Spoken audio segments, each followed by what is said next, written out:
Hi everybody. In this question we are going to cover cost of goods manufactured and cost of goods sold. What we are given is the direct material used, direct labor, factory overhead, and we are also given the beginning and ending inventory for different inventory accounts: direct material, work in process inventory, and finished goods inventory. Now, the problem seems easy, but there are several steps involved in it, and we need to look at it from graphical perspective to understand and to make sense of it. And we are going to use for each inventory account, we are going to use our fundamental equation in managerial accounting, and that is the beginning inventory is equal to transfers in, plus transfers in is equal to ending inventory plus transfers out. Now let's take a look at the TA accounts. We are using some direct materials, so it needs to be credited on the TA account. Direct labor is used, so it's going to be wages payable, and factory overhead, same here. Since we are crediting these accounts, we need to debit another account, and that is going to be our working process inventory account. Our beginning balance, just like here, is 100,000, and what we are adding is direct material, direct labor, and factory overhead. These are our transfers in. So beginning inventory is 100,000, transfers in is 100,000 plus 150 plus 50,000. We know ending inventory as well, and that is 50,000.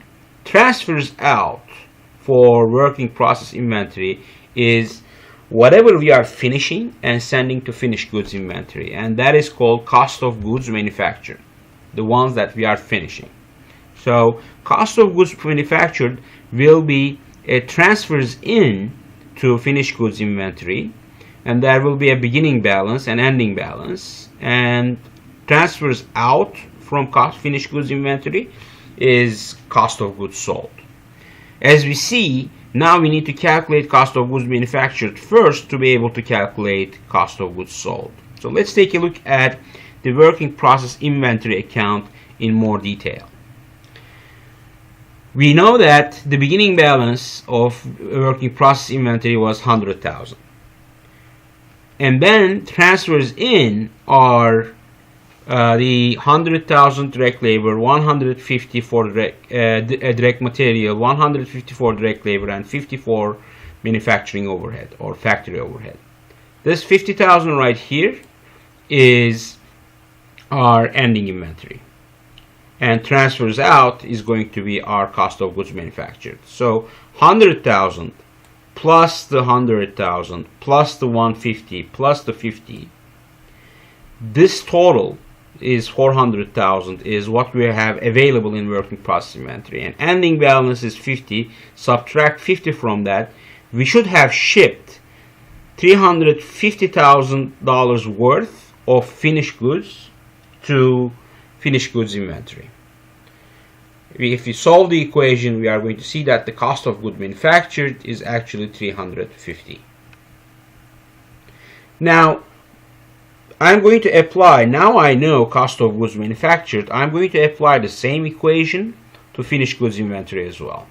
So the beginning balance is 200,000 plus 350 that is coming from the production floor as finished goods is 550. And I know that the ending balance of finished goods was 100,000. So 550 minus 100,000 is going to give me the transfers out, which is also known in this case cost of goods sold. The cost of goods sold in this case is 450, and the equation in this case is 200,000 plus 350 is equal to 100,000 plus 450. And we are seeing the flow right here. Let's take a look at the flow one more time.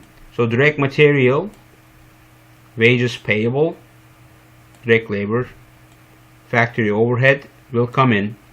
In order to make this T account balance, this was the unknown cost of goods manufactured. This needs to be 350. And then We know that the 350 is transfers in to another inventory account, finished goods.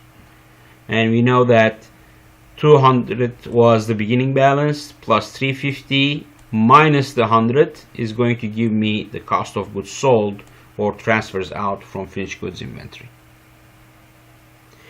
This is one example for cost of goods manufactured and cost of goods sold. We are going to solve another problem with different data points around this, and to demonstrate to you how direct material, wages, direct labor, factory overhead flow through VIP and finished goods inventory accounts.